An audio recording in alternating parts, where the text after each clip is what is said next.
살인의 추억이라고 하는 영화가 있죠. 2003년도에 만들어진 영화인데요.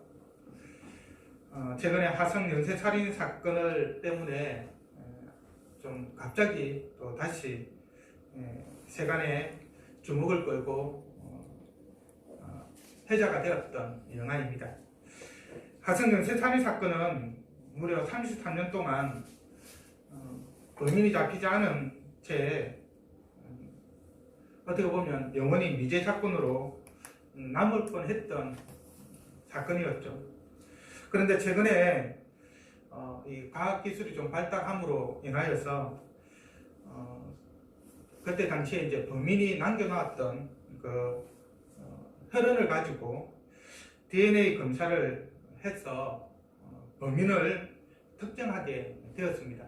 근데 이 범인이 마침 또 그때 다른 범죄 때문에 감옥에 들어와 있어서 또 이게 유전자가 다 등록이 되어 있었고 대조하는 가운데 발견하게 되었던 것이죠.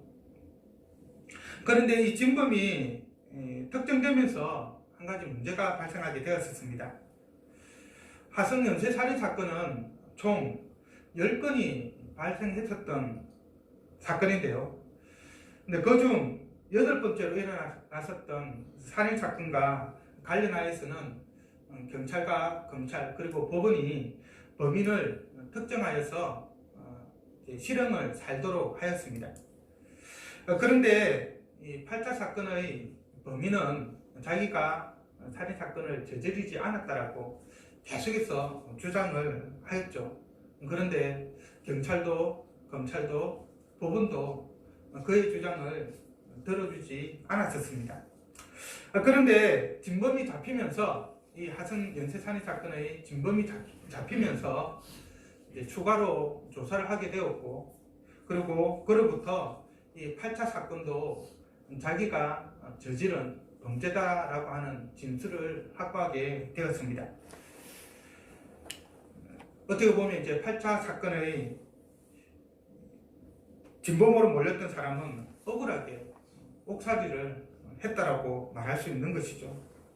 그가 받았을 육체적 정신적 고통을 한번 생각해 본다고 한다면 참으로 가슴 아픈 일이라고 할 수 있을 것입니다. 우리는 이런 억울한 일을 아주 크든 작든 어떤 사람에게는 아주 큰 일, 이 화성 연쇄 살인 사건의 8차 범인으로 몰렸던 사람과 같은 그런 경우라면 아주 큰 일이겠죠.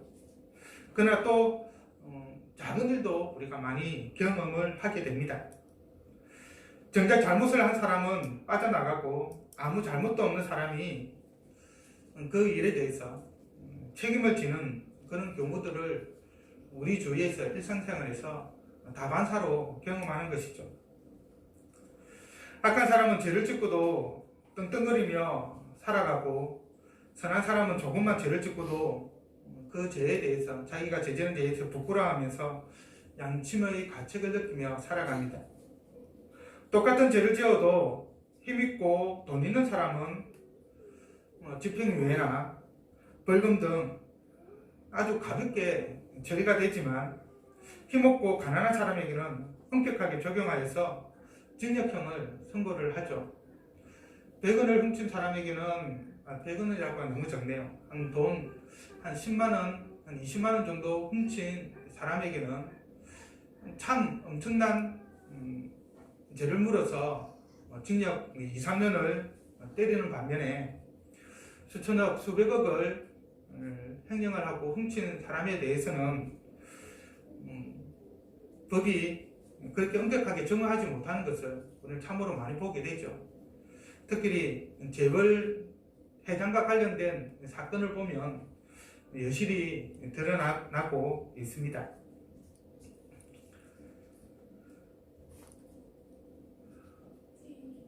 반면에 힘없고 가난한 사람들은 아주 엄격하게 적용하여서 작은 범죄에도 크게 선고를 내리죠. 그리고 이런 말도 있습니다. 한 명을 죽인 자는 살인자이지만 수만 명을 죽인 자는 전쟁 영웅이다. 그래서 많이 환영을 하게 되죠. 그 영화 가운데에서도 최고의 2차 대전 때 최고의 스나이퍼로 활약했던 사람을 주인공으로 하여서 영화를 만든 것도 있습니다. 사람을 많이 죽이는데 영웅시하고 있는 것이죠. 물론 상황의 전쟁이라고 하는 그 상황의 특성은 있습니다. 그것을 부정할 수는 없겠죠.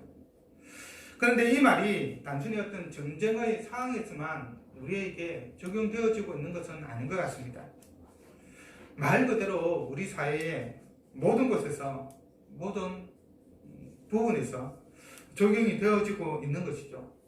그래서 10만원, 20만원 훔친 사람은 아주 큰 도둑이 되지만 수천억을 훔치면은 거의 아무도 그 죄에 대해서 제대로 묻지도 못하는 그것이 오늘날 우리나라의 현실이죠. 문제는 이 같은 일이 오늘날에만 어떤 특정하게 우리 지금 현재 우리가 살아가고 있는 이때에만 발생하는 그런 일이 아니었다라는 것이죠.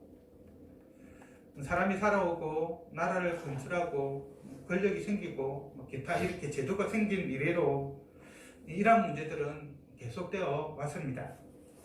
그래서 16절에서 전도자는 우리보다 거의 3000년 전에 살았던 전도자는 다음과 같이 말합니다. 16절에서 또 내가 해 아래에서 보건대 재판하는 곳 거기에도 악이 있고 정의를 행하는 곳 거기에도 악이 있도다. 재판하는 곳은 곧 정의를 행하는 곳으로서 악이 없어야 하고 가장 어렵고 정의로운 곳이어야만 합니다. 그런데 아이러니하게도 정의를 시행하는 정의를 판단하는 바로 그곳에서도 악이 존재하고 있다는 사실이죠. 정의를 행하고 선을 행하는 바로 그 자리에도 악이 존재하고 있다는 것입니다. 재판 자리에 보면은 거짓 증언이 넘쳐나죠. 정인을 매수하기도 하고 거짓 정인을 증인으로 세우기도 합니다. 사람을 외모로 판단하여서 죄의 유무를 확정을 하죠. 선하게 생긴 사람은 저 사람이 죄를 지었겠나 이렇게 판단을 하고 좀 얼굴이 울그락불그락 하면 저 사람은 틀림없이 이런 죄를 지었고도 충분할 거야 라고 단정을 해버리는 것이죠. 뇌물을 받고 죄 있는 자를 죄 없다 하고 죄 없는 자를 죄가 있다라고 선언을 합니다. 가난한 자라고 편백되이 두둔하기도 하고 세력 있는 자라고 그에게 유리한 판결을 내리기도 합니다. 가장 정의로워야 할 그리고 공의로워야 할 재판정에서조차도 이런 악이 있다라고 하는 것은 바로 세상의 부조리함에 대해서 말하고 있는 것인가 동시에 세상에 얼마나 심각하게 악이 만연해 있는지를 보여주는 신뢰라고 말할 수가 있는 것이죠. 악이 없는 것은 없고 이 세상은 악으로 가득 차 있다라고 하는 것을 이렇게 표현을 하고 있는 것입니다. 그러면 가장 정의롭고 또 공의롭고 선해야 하는 이 재판정에서조차 악을 심판하고 처단해야 하는 재판정에서조차 악이 존재하는 이유는 무엇일까요? 그 이유는 세상이 본성적으로 악하기 때문입니다. 태초의 사람 아담이 선악을 알게 하는 나무의 열매는 먹지 말라고 하는 하나님의 명령에 불순종하여서 선악을 알게 하는 나무의 열매를 따먹은 이래로 제가 온 세상을 장악하였기 때문이네. 이 세상에 악이 없는 것은 없는 것이죠. 최초의 범죄 역시 형제가 형제를 죽이는 그런 극악무도한 살인죄였습니다. 세상에 악이 있을 뿐만 아니라 사람의 본성도 온전히 죄로 오염되어 있기 때문에 그가 행하는 그 모든 것 자체가 악합니다. 때로는 선성설이 옳으냐 성악설이 옳으냐 논쟁을 하지만 성경은 타락한 이래로 사람은 악하다라고 정의하고 있습니다. 본성이 약한 사람들이 모여서 재판하고 정의를 행해본들 온전히 정의를 행할 수 없고 또한 악을 없앨 수 없는 것이죠. 당연히 악이 있는 것은 너무나도 당연한 것입니다. 우물물을 한번 예로 들어보고자 하는데요. 우물물의 근원이 되는 지하수가 세균에 오염이 되어 있으면 요즘에 약수터 같은 경우에 여러 가지 검사를 하여서 적합 판정, 부적합 판정을 내리게 됐죠. 여러 가지 세균들이 있으면 부적합하게 되는 거고 그렇지 않으면 계속 먹을 수 있는 것입니다. 우물물도 마찬가지이겠죠. 만약에 우물물의 근원이 되는 지하수가 오염이 되어 있다고 한다면 우물물 역시 세균에 오염되어 있는 것은 너무나도 당연합니다. 단순히 우물물에 있는 그 세균을 처리한다고 해서 나중에 박멸한다고 해서 우물물이 깨끗해지지 않는 것이죠. 여전히 우물물에는 세균이 넘쳐납니다. 그 이유는 우물의 근원이 되는 지하수가 세균에 오염되어 있기 때문에 그 위에 있는 눈에 보이는 우물물만 해결한다고 해서 해결이 되지 않기 때문이죠. 오염된 지하수를 깨끗하게 하지 않는 한 우물의 물은 결코 깨끗하게 되지 않습니다. 세상에서 죄가 근원적으로 해결되고 사람의 본성이 근원적으로 선해지지 않는 한 이 세상에서 악이 없는 것은 없고 부질함과 부질함이 영원히 존재하게 되는 것입니다.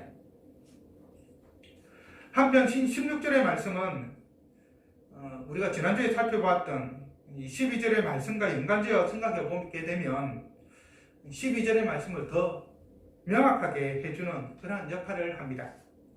12절은 사람들이 사는 동안에 기뻐하며 선을 행하는 것보다 더 나은 것이 없다라고 말하고 있죠. 재판하는 곳, 정의를 행하는 곳에도 악이 있다는 말은 그만큼 사람들이 사는 동안에 선을 행하기 어렵다는 또한 반증이기도 합니다. 이렇게 악이 만연한 세상에서 선을 행하는 것은 어떻게 보면 그만큼 가치가 있는 것이죠. 아무도 하지 않는 일을 한다고 하는 것은 매우 가치 있는 일입니다. 세상에 악이 만연해 있기 때문에 악하게 사는 것이 오히려 선을 행함으로 더 나은 삶을 살 수 있게 되는 것이죠. 악하게 사는 것이 아니라 선을 행함으로써 훨씬 더 나은 삶을 살아갈 수 있게 되는 것입니다. 다이아몬드가 금보다 더 가치 있는 이유는 무엇일까요? 어떻게 보면 단순한 탄소 덩어리인데 아주 작은 것도 아주 비싸게 팔립니다. 많은 사람들이 그 다이아몬드를 가지기 위해서 고생을 많이 하죠. 금보다도 이 다이아몬드가 어떻게 보면 단순한 유리 조각인데도 불구하고 더 가치 있는 이유는 바로 다이아몬드가 금보다도 더 희귀하기 때문이죠. 구하기가 어렵기 때문입니다. 만들어지는 과정 역시 힘들고 그것을 얻는 과정도 힘들고 희소하기 때문입니다. 악이 만연한 세상에서 선을 행하는 사람은 매우 드물죠. 모든 사람들이 다 악을 행하고 있는 가운데 선을 행하는 것은 쉽지가 않습니다. 모든 사람들이 한 방향으로 가고 있는데 반대 방향으로 가는 것은 참으로 어려운 일이죠. 따라서 악을 행하며 사는 사람보다 선을 행하며 사는 사람이 훨씬 더 나은 겁니다. 그만큼 드물기 때문에, 희귀하기 때문에, 그만큼 가치 있는 일이기 되는 것이죠. 여하튼 전도자는 해 아래에서 재판하는 곳에도 악이 있다는 이 사실을 통해서 두 가지 사실을 깨닫게 됩니다. 그렇게 자기의 깨닫는 바를 말하고 있죠. 한 가지 사실은 의인과 악인을 하나님이 심판하신다라고 하는 사실입니다. 17절에서 전도자는 이렇게 말합니다. 내가 마음속으로 이르기를 의인과 악인을 하나님이 심판하시리니 이는 모든 소망하는 일과 모든 행사에 때가 있습니다 하였으며, 하나님은 이 땅에서 일어나는 일에 대해서 심판을 하십니다. 우리는 사람이 행하는 일에 대해서 선악간에 잘못 판단할 수가 있죠. 그 이유는 정의를 행하는 곳에서조차 악이 존재하고 있기 때문입니다. 선을 악으로 포장하는 경우를 우리는 너무도 많이 봅니다. 그래서 우리는 의인을 악하다, 악인을 어렵다, 그렇게 잘못 판단할 수도 있습니다. 눈에 보이는 것으로만 판단하기 때문이죠. 그리고 세상에서는 의인이 그 의에 대해서 보상을 받지 못하고 악인이 그 악에 대해 보응을 받지 못하는 그런 경우도 매우 많이 보게 됩니다. 하지만 하나님은 악인은 악에 대해, 그리고 의인은 의에 대해 그 행위에 따라 보응하시고 보상하십니다. 범사에 기한이 있고 천하만사에 때가 있는 것처럼 하나님이 의인과 악인이 심판받을 때를 정해 놓으셨습니다. 바로 그 하나님의 때에 의인과 악인이 하나님의 심판을 받을 것입니다. 이 땅에서 이루어지지 않는다라고 한다면 마지막 때에 죽음 이후에 하나님께서 반드시 그에 대해서 심판을 하시는 것입니다. 한편 이 하나님의 심판에서 우리가 의인으로 보상을 받기 위해서 우리는 이 땅에 살아가는 동안에 선을 행해야만 합니다. 선을 행할 수 있을 때, 그런 기회가 왔을 때 선을 행해야 합니다. 왜냐하면 모든 소망하는 일과 모든 행사에는 다 때가 있기 때문입니다. 내가 하고 싶다고 할 수 있는 것도 아니고 내가 하기 싫다고 할 수 없는 것도 아닌 것이죠. 어떤 측면에서는 그 때가 있기 때문입니다. 그것은 우리가 1절에, 2절에서 8절에 보았듯이 하나님께서 그 모든 때를 정해 놓으신 것과 마찬가지인 것이죠. 사람들이 사는 동안에 기뻐하며 선을 행하는 것보다 더 나은 것이 없다라고 11절에 말씀을 하고 있죠. 선을 행하기를 소망하고 그 소망을 실천할 때가 있습니다. 그러한 때가 왔을 때 우리는 그 기회를 놓쳐서는 안 되는 것이죠. 선을 행해야 할 때 선을 행하고 악을 피해야 할 때 악을 멀리 해야 합니다. 그리고 정의를 행해야 할 때 정의를 행하고 불의를 멀리 해야 할 때 불의를 떠나야 합니다. 그럴 때 하나님의 심판에서 의인으로 인정을 받게 되는 것이죠. 악인의 심판을 받는 것이 아니라 의인의 심판을 받아서 하나님의 복을 받게 되는 것입니다. 그리고 모든 소망하는 일과 모든 행사에 때가 있다라고 하는 이 말은 하나님이 악인의 악행에 대해서 벌하시고 의인의 선행에 대해서 복을 주시는 때를 말하는 것이기도 합니다. 이때는 즉각적일 수도 있고 또한 오랜 후일 수도 있는 것이죠. 심지어는 살아있는 동안에는 받지 못하는 것일 수도 있습니다. 즉 악인이 그 악행에 대해서 아무런 형벌을 받지도 않고 평안히 살다가 죽을 수도 있습니다. 누구보다도 참 좋은 그런 멋진 삶을 살고 악인이 죽을 수도 있는 것이죠. 천수를 누리고 죽을 수도 있습니다. 우리 입장에서 좀 오래전 이야기이긴 하지만 북한의 김일성 같은 경우에는 저희가 살아갈 때만 해도 언제 죽냐 언제 데려가냐 이런 말을 많이 했죠. 왜 저렇게 악한 사람은 빨리 안 죽냐라고 하면서 왜 저렇게 오랫동안 독재를 하느냐 많은 말을 했었습니다. 김일성 그래서 거의 80이 넘어서까지 그렇게 살았죠. 상당히 오래 살았습니다. 그리고 특별한 어려움도 겪지 않았고 온갖 부귀영화 누릴 수 있는 만큼 다 누리고 그렇게 죽었습니다. 반면에 의를 향한 사람은 그 의 때문에 죽는 경우를 많이 보죠. 일본의 김소연 씨가 철로에 떨어져 있던, 지하철에 떨어져 있던 취객을 구하고 자기는 죽는 그런 사건이 있어서 일본에서 그를 영웅으로 떠받쳤던 그런 사건이 있었죠. 여름이 되면 물에 빠진 사람을 구하고 자기는 힘이 빠져서 죽는 그런 경우를 심심찮게 뉴스를 접하게 됩니다.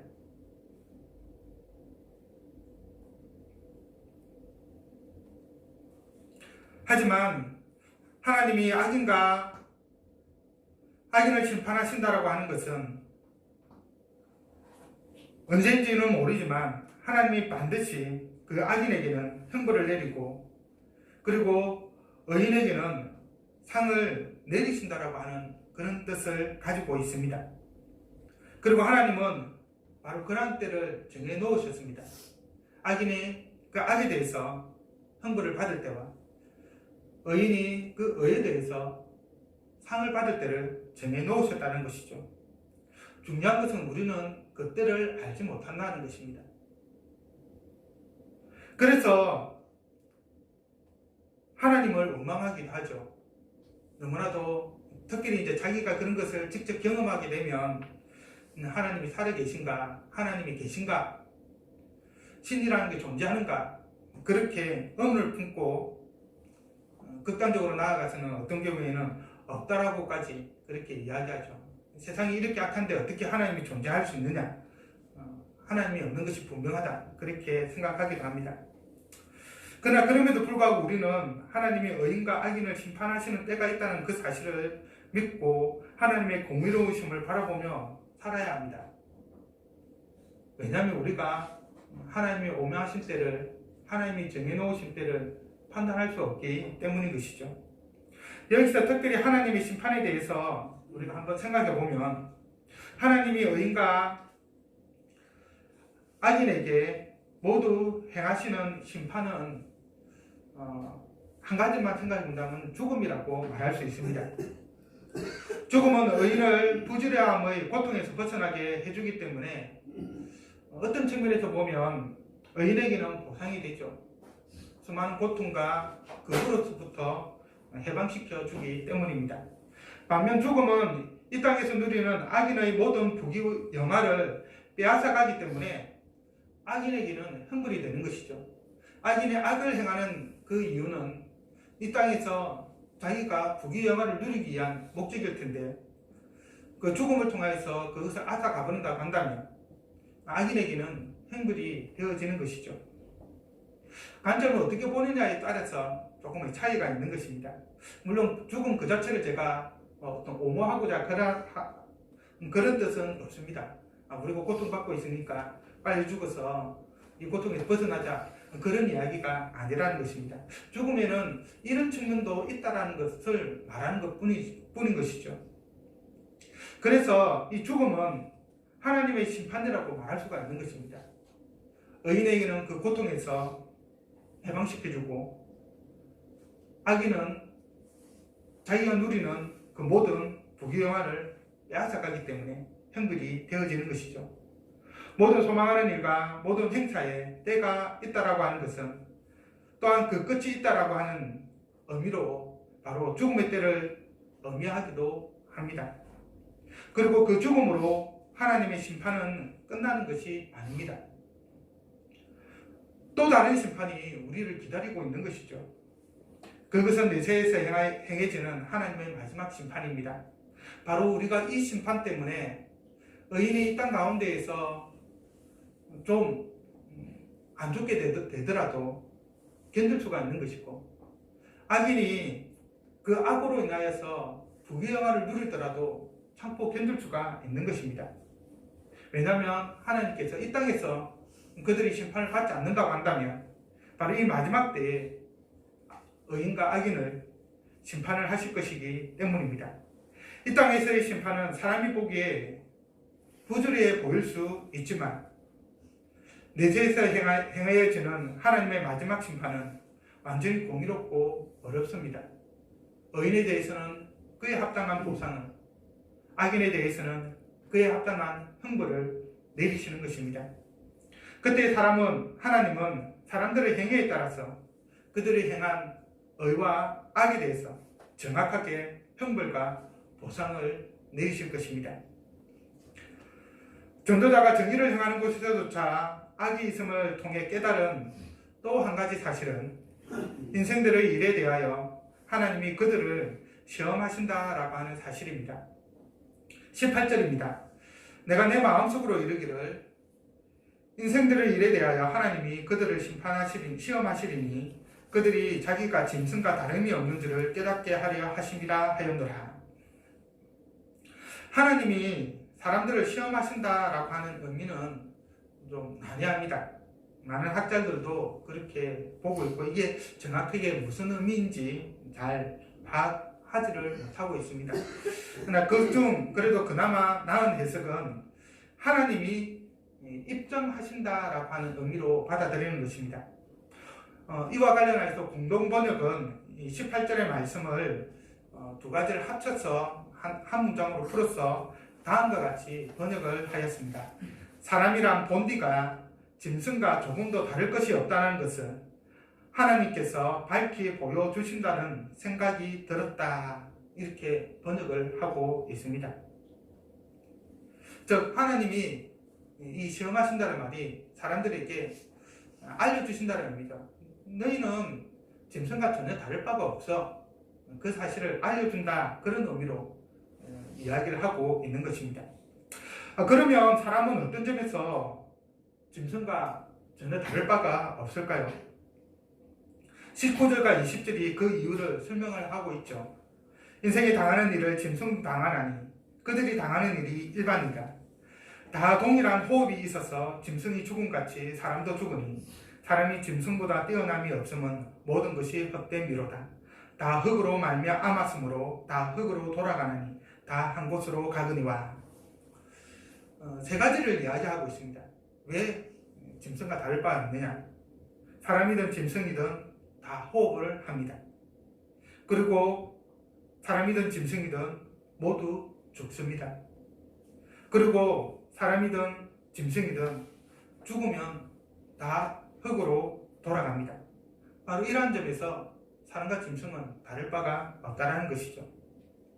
그런데 일반적으로 사람은 짐승보다 뛰어나다라고 그렇게 생각을 하고 있죠.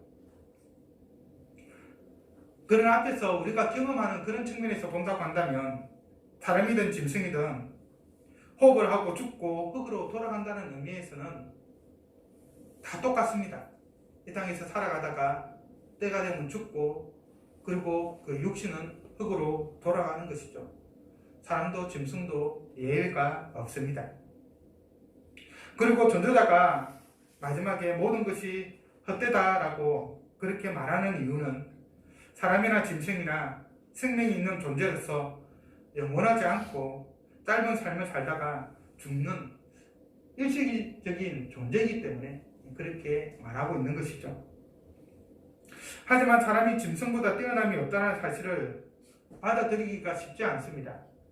앞에도 잠시 언급했지만 우리는 일반적으로 짐승과는 비교할 수 없는 그런 뛰어남을 가지고 있는 존재다라고 다 느끼고 있기 때문입니다.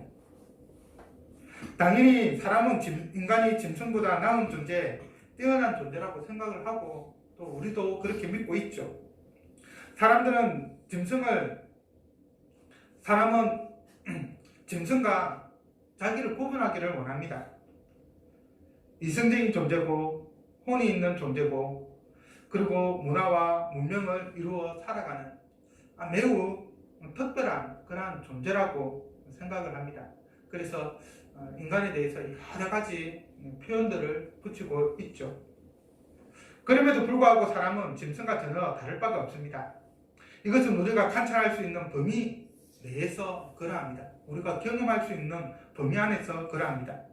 전도자는 21절에서 인생들의 혼은 위로 올라가고 짐승의 혼은 아래 곧 땅으로 내려가는 줄을 누가 알냐라고 말함으로써 사람과 짐승은 영혼의 차원에서 혼의 차원에서 질적인 차이가 있다라고 하는 주장에 대해서 반박을 하고 있습니다. 전도자가 이렇게 말하는 이유는 뭘까요? 왜 짐승의 혼은 아래로 갈지 인생의 영혼은 위로 올라갈지 누가 알냐라고 이렇게 말했을까요? 거기서 너무나도 당연하게 관찰할 수가 없기 때문이죠. 경험할 수가 없습니다. 눈으로 볼 수가 없습니다. 사람이 죽어서 혼이 빠져나와가지고 하늘 올라가는 것을 본 사람이 아무도 없고, 짐승이 죽어서 그 혼이 땅 아래로 내려가는 것을 본 사람이 아무도 없는 것이죠. 그런 경험적인 측면에서 누가 알냐라고 묻고 있는 것이고, 없다라고 말하고 있는 것입니다. 영혼이 있는지 없는지 증명할 수 없는데, 그것을 가지고 사람이 짐승보다 뛰어나다고 말하는 것은 헛된 주장인 것이죠. 따지고 보면 경험적인 측면에서 실체가 없는 것을 가지고 주장하는 것이기 때문에, 예를 들어서 제가 우리 집에 근 10톤짜리 돼지가 있다라고 이야기한다고 해서 그 주장이 사실이라고 말할 수 있을까요? 제가 보여주지 않는 한은 사실인지 아닌지 확인할 수가 없는 것이죠. 그런 측면에서 혼의 문제도 마찬가지라는 것입니다. 경험할 수 있는 범위 내에서 사람과 짐승은 별반 차이가 없습니다. 곧 죽음이라고 하는 그런 측면에서 사람과 짐승은 차이가 없는 것입니다. 그래서 시편 49편 10절과 12절은 다음과 같이 기록합니다.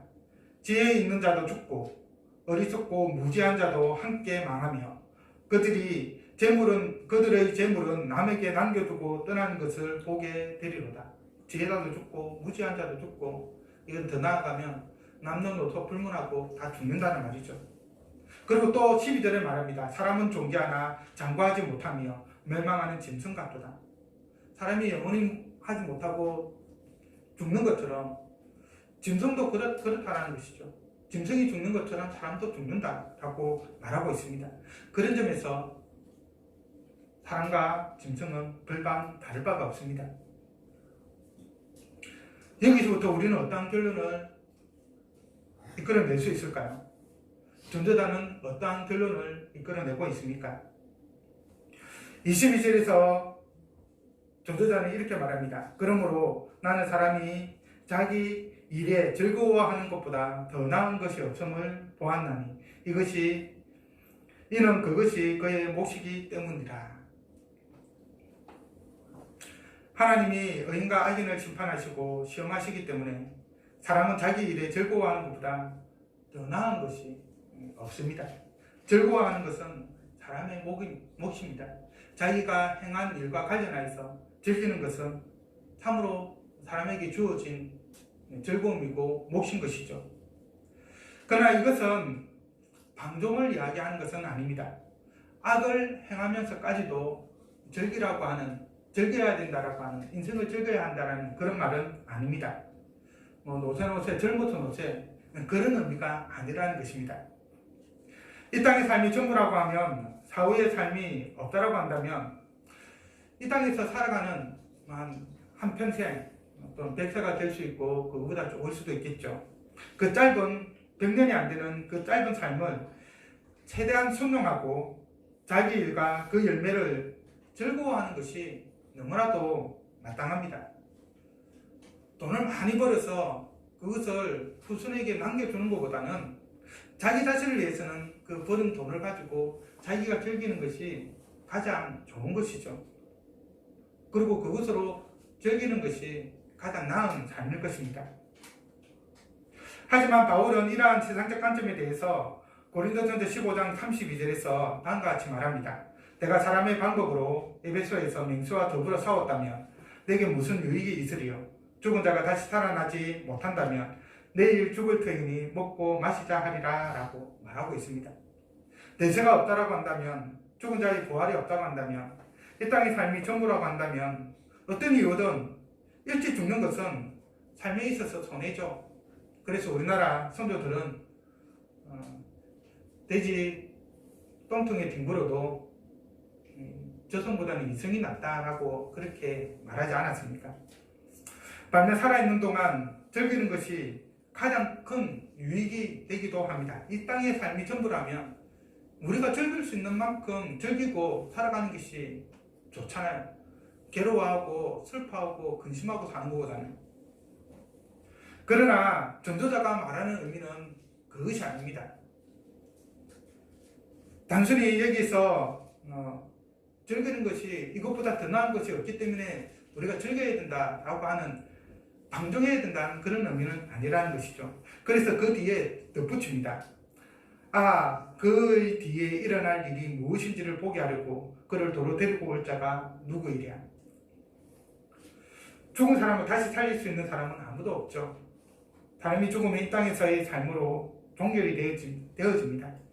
다시는 두 번째의 삶을 살아갈 수가 없습니다. 사람은 누구도 자신의 인생을 계획하거나 뜻대로 통제할 수가 없습니다. 이런 인생을 살아가기 위한 실질적인 방법은 주어진 상황 가운데서 절구하는 것입니다. 현실에서 만족하고 즐겁게 살아가는 것이 창조주에 대한 신뢰이며 창조주가 허락하신 자신의 일과 자신의 몫에 대한 합당한 태도가 되기 때문인 것이죠. 여기서 중요한 것은 창조자의 의도입니다. 앞에서 이 단락의 결론으로서 12절을 말하고 있는데 1절은 분명하게 악이 만연하다고 말하고 있고 그것을 통해서 깨닫는 것이 하나님이 의인과 악인을 심판하신다라고 하는 사실이었죠. 결국은 이 땅에서 즐긴다는 말은 뭘까요? 악을 행하면서 즐기다는 말은 아니라는 것이죠. 선을 행하는 그 가운데, 하나님의 뜻을 행하는 그 가운데 우리에게 주어져 있는 일들을 최대한 즐기면서 살아나가야 된다라고 하는 것이 전도자의 생각입니다. 하나님이 없는 것처럼, 이 땅의 삶이 전부인 것처럼 마음대로 살아가는 것이 아니라, 비록 모든 것이 불확실하다 할지라도 하나님께서 모든 것을 정해놓으셨기 때문에 우리가 행하는 이 모든 일들과 관련하여서 우리가 최선을 다하고 또한 주어진 그 열매를 즐기는 것이 필요하다라고 말하고 있는 것이죠. 모든 사람은 죽습니다. 그리고 하나님 앞에 서서 그 죽음에 대해서 반드시 심판을 받게 됩니다. 의인의 심판을 받을지 악인의 심판을 받을지 많은 사람들이 모른다고 하지만 우리 믿는 자들은 예수 그리스도를 통하여서 의인의 심판을 받을 것입니다. 하나님께서 우리에게 예수 그리스도를 통하여서 어렵게 하셨기 때문에 의에 대한 보상을 내려주실 것입니다. 그 사실을 믿으면서 이 땅 가운데에서, 이 악이 만연한 이 세상 가운데에서 선을 행하고 또 선을 행하는 그 가운데 하나님의 뜻을 행하며 주어진 모든 결과에 즐거워하면서 즐기면서 하나님을 배울 그날을 준비하는 우리 모두가 되기를 간절히 바랍니다.